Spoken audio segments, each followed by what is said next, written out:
Au TEP, cher Kamit, je vais faire un petit partage avec vous en ce qui concerne le maître spirituel. Qui est le maître spirituel?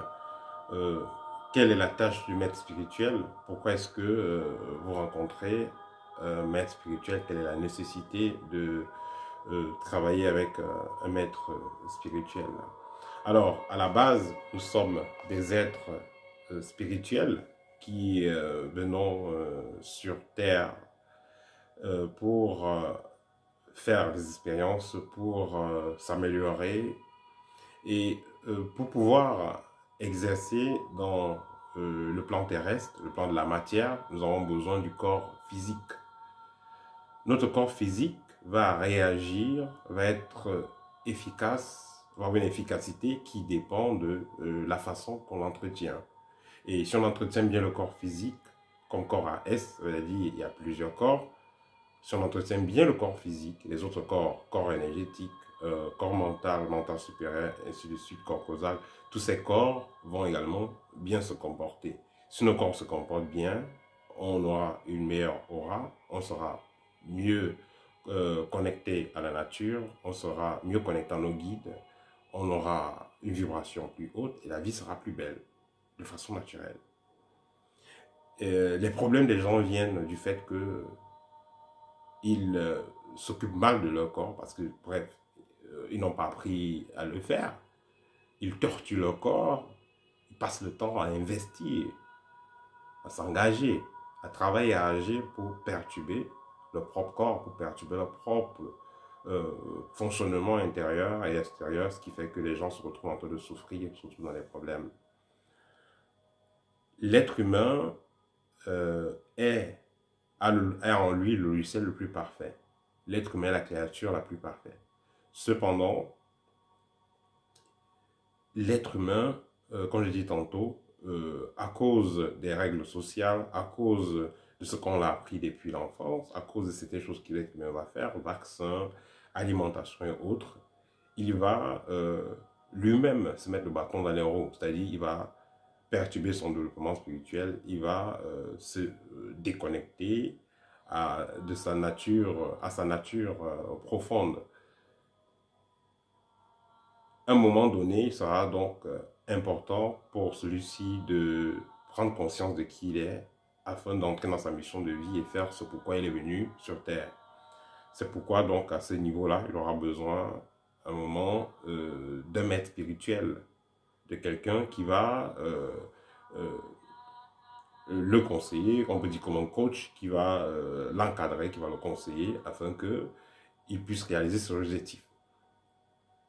Vous pouvez, par exemple, vous allez dans une bibliothèque, il y a des livres de mathématiques, des livres de physique, de chimie ou de langue. Mais pourquoi? C'est vrai qu'il y en a qui vont réussir à apprendre la langue sans passer par un enseignant, juste avec le livre. Mais pourquoi est-ce que les gens vont aller dans les écoles? Pourquoi est-ce que les gens vont aller dans les universités et tout? Parce que là-bas, vous avez les livres, vous avez l'enseignant, il vous partage son expérience et la connaissance se transmet plus facilement. Donc, à un moment donné, vous serez guidé vers un enseignant physique, donc un maître, qui va vous aider à réaliser vos objectifs. Je vais prendre le cas par exemple du sport, parce que moi j'aime bien le sport. Prenons le cas de la boxe. Je ne veux pas être un boxeur si vous voyez juste des vidéos de boxe sur Internet. Il faudra à un moment donné que vous-même vous passez à l'acte et que vous avez quelqu'un pour vous entraîner. Le maître sera là pourquoi? Pour vous motiver, il va vous encourager, il va vous motiver, il va vous préparer à entrer en contact avec le maître intérieur. Parce que c'est ça le rôle du maître physique. Il vous prépare à entrer en contact avec le maître intérieur. Et comment? Il va vous faire un programme de travail, il va vous donner des exercices à faire, des rituels à faire, il va vous donner tout le nécessaire pour que vous puissiez, pour activer la lumière qui est en vous, afin que vous puissiez donc prendre conscience de qui vous êtes. C'est pourquoi on dit quelque part, connaître toi-même et tu connaîtras l'univers et les dieux. Beaucoup d'écoles de mystère parlent de la connaissance de soi. Mais la connaissance de soi, réellement, c'est quoi? Pour connaître qui on est, on a besoin d'être soi-même d'abord. Pour être soi-même, il faut commencer par qu'est-ce que vous faites comme activité. Il y a des activités quand même mystiques, quelqu'un qui suit une voie initiatique ne fait pas. Qu'est-ce que vous avez comme alimentation? Tout ça, ça contribue à votre transformation, à votre changement vibratoire. C'est pourquoi l'initié, à un certain moment dans son progrès, même son sang est différent. L'initié n'a pas le même sang, n'a pas le sang qu'il avait avant qu'il ne commence l'initiation. Parce que déjà, l'alimentation a changé avec les techniques de montée vibratoire qu'il fait. Sa vibration, son sang a changé. Et c'est ça que vous avez même dans... c'est ce message que vous avez pour ceux qui sont chrétiens, qui ont vu les films de Jésus, où il donne son sang pour l'humanité. C'est ça, cette symbolique. Je ne sais pas que c'est le truc vrai, mais c'est ça la symbolique. La symbolique, c'est que quand vous vous développez spirituellement, votre sang coûte cher. Ça devient précieux parce que votre vibration est très élevée. Et qu'est-ce qui va élever votre vibration? Votre façon de fonctionner. Si vous continuez, vous suivez une voie initiatique, vous continuez à manger de n'importe quoi, boire de n'importe quoi, faire n'importe quel type d'activité, vous aurez les vibrations de monsieur n'importe qui. Et si vous avez les vibrations de monsieur n'importe qui, vous allez avoir les expériences de n'importe qui.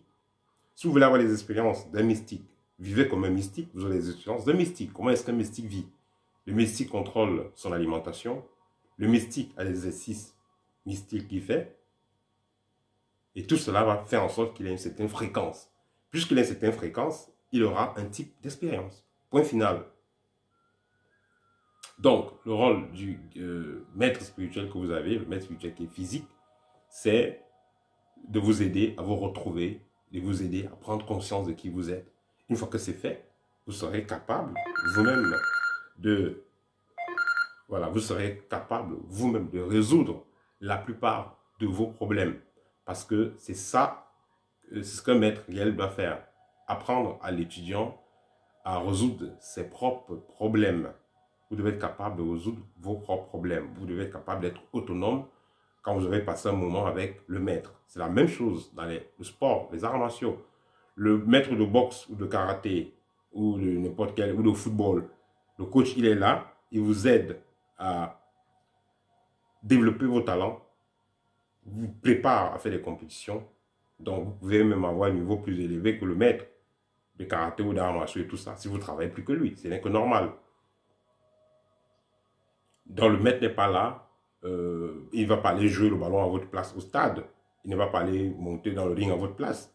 Il vous donne le nécessaire et vous allez développer ça, amplifier, jusqu'au niveau que vous voulez que ce soit amplifié. C'est ça l'initiation. Le système initiatique où le maître va être comme le pape, le tout-puissant, c'est un système qui n'est pas matique. Parce que voilà, toujours là à faire des rituels pour les autres, non, c'est pas ça. Le maître, il vous aide à prendre conscience de qui vous êtes, à développer vos capacités, il vous aide à être capable de résoudre les problèmes vous-même. C'est ça le rôle d'un maître spirituel. Cependant, il y a des cas extrêmes où le maître spirituel doit intervenir, mais il faudra que ce soit en respectant certaines règles. Comme par exemple, il peut vous demander de faire un rituel et il le fait parallèlement avec vous. Mais si c'est le genre que vous allez rester dormir, vous vous grattez les oreilles pendant qu'il est en train de tout travailler et faire tous les exercices, là, ce n'est pas évolutif pour vous. Là, vous n'évoluez pas. Parce que toutes les expériences que vous avez ont pour but de vous faire évoluer. Mais pour que vous évoluiez, il faudrait que vous soyez conscient du fait qu'il faudra que vous preniez conscience de ce qui se passe, vous apprenez les règles qu'il faut apprendre, les principes qu'il faut apprendre. Et là, vous allez résoudre le problème et être capable de résoudre des éventuels problèmes similaires qui viendront. Et c'est là que l'âme évolue réellement.